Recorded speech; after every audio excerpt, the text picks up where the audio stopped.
to know what happened. Give me that. I wanted to retire from what I was doing, from that line of work. I'm just fixing some leaks. Seriously, dude, you got some time on your hands. I got some properties with paying tenants. Oh, that's why you came by? Just go get me my checks. See you, Brian. Welcome to Gaming Safe Space, the channel where we dive deep into the world of gaming with thoughtful discussions and honest reviews. I'm your host, and today we're tackling a question that's been on the minds of gamers everywhere. Is it too late for Grand Theft Auto 6? With its release now delayed to 2026, over a decade after GTA 5 revolutionized open-world gaming, can Rockstar still deliver something that feels fresh and worth the wait? Let's break it down. Grand Theft Auto 5 launched on September 6, 2013, and it changed the gaming landscape forever. Its sprawling open world, gripping story, and unprecedented freedom set a new standard for what an open-world game could be. For many of us, it was a defining moment in gaming. But a lot has changed in the 13 years since then.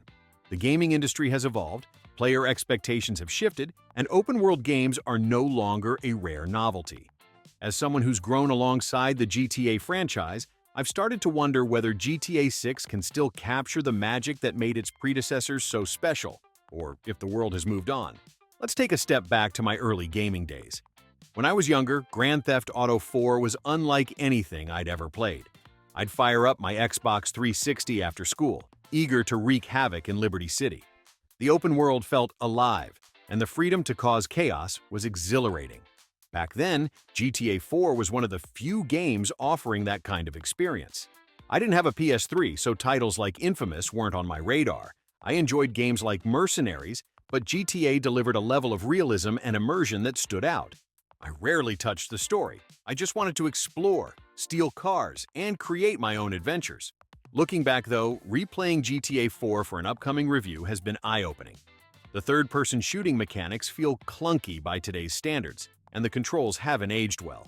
It's a reminder of how far gaming has come. When GTA 5 arrived, I was starting to outgrow that urge to just mess around in an open world. Life got busier, I was working, and my gaming time was limited. So I focused on GTA 5's story, which was engaging and cinematic. It showed me that Rockstar could evolve with its audience, delivering not just a sandbox, but a narrative worth experiencing. Rockstar's open worlds are still phenomenal, no question.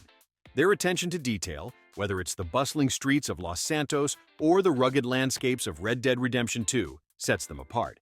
But in 2025, with GTA 6 now pushed to 2026, Rockstar isn't the only studio mastering the open-world genre. The competition is fierce. Games like Watch Dogs have let us explore vibrant cities like Chicago, San Francisco, and London, each with unique mechanics like hacking. Mafia 3 brought the sultry, crime-ridden streets of New Orleans to life. Then you have juggernauts like The Witcher 3 and Cyberpunk 2077, which redefined open-world storytelling with rich narratives, dynamic side quests, and worlds that feel alive in ways GTA hasn't always prioritized. Other franchises have carved out their own niches. Hogwarts Legacy immersed us in the wizarding world, Fallout in post-apocalyptic wastelands, and the Arkham series in the gritty streets of Gotham. These games aren't just sandboxes. They offer tailored experiences with stories and mechanics that resonate deeply with their audiences. In 2025, open-world games are everywhere, and players are spoiled for choice. For GTA 6 to stand out, it needs to do more than offer a pretty city and polished graphics. It needs something special. Now, let's talk about GTA Online, which has been running for nearly 12 years and remains a cultural phenomenon. It's a massive success, with millions of players and billions in revenue from microtransactions. But its longevity poses a challenge for GTA 6. Rockstar has to convince a dedicated GTA Online player base, many of whom have invested significant time and money to jump to a new game. Historically, transitioning players to a new title every 4 or 5 years is manageable. But after 12 years, that's a tall order. Players have built virtual empires in GTA Online, and starting fresh could feel like a step backward unless GTA 6's online component is revolutionary. Compare this to Rockstar's other flagship series, Red Dead Redemption. If you want a Western open-world experience, Red Dead Redemption 2 is practically unmatched. Its niche gives it staying power. But a modern city open world? That's a crowded space. GTA 6's story will need to be exceptional to compete with the narrative depth of games like The Witcher 3 or Baldur's Gate 3. If it leans too heavily on its open world and visuals without a compelling story, it risks being overshadowed by newer releases. In 2025, a new open-world game seems to drop every other month, often with innovative mechanics or stories that captivate players. Another hurdle is price. Rumors suggest GTA 6 could retail for $90 to $100, reflecting rising development costs and inflation. That's a steep ask, especially for players who can't afford to upgrade their hardware. GTA 5 is still played by many on older consoles like the Xbox 360 or PS3 because upgrading to an Xbox One, let alone a Series X or PS5, is out of reach for some. A high price point could alienate a portion of the fanbase, pushing them to stick with GTA 5 or GTA Online instead. Rockstar needs to ensure GTA 6 feels worth the investment, especially for budget-conscious gamers. To add some context, let's look at Rockstar's track record. Red Dead Redemption 2, released in 2018, showed they can still deliver a masterpiece. Its world was breathtaking, its story emotionally gripping, and its attention to detail unmatched. If GTA 6 follows that blueprint, it could redefine open-world gaming again.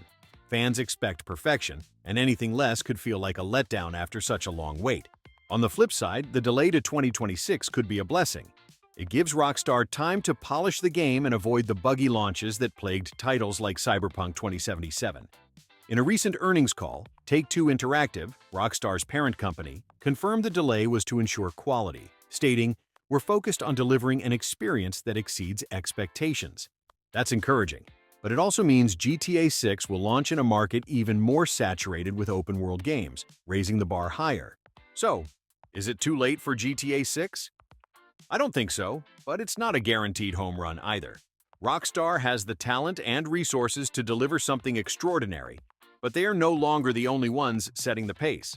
To succeed, GTA 6 needs a story that grabs us, mechanics that feel modern, and an online mode that respects the time players have invested in GTA Online.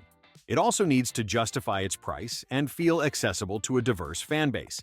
If Rockstar can pull that off, GTA 6 could remind us why we fell in love with the series. If not, it risks being just another open-world game in a sea of them. What do you think? Are you still hyped for GTA 6, or has the wait dampened your excitement? Drop your thoughts in the comments, and let's get the conversation going. If you enjoyed this video, give it a thumbs up, subscribe to Gaming Safe Space, and hit the bell icon for more gaming discussions. Until next time, keep gaming, and I'll see you in the next video.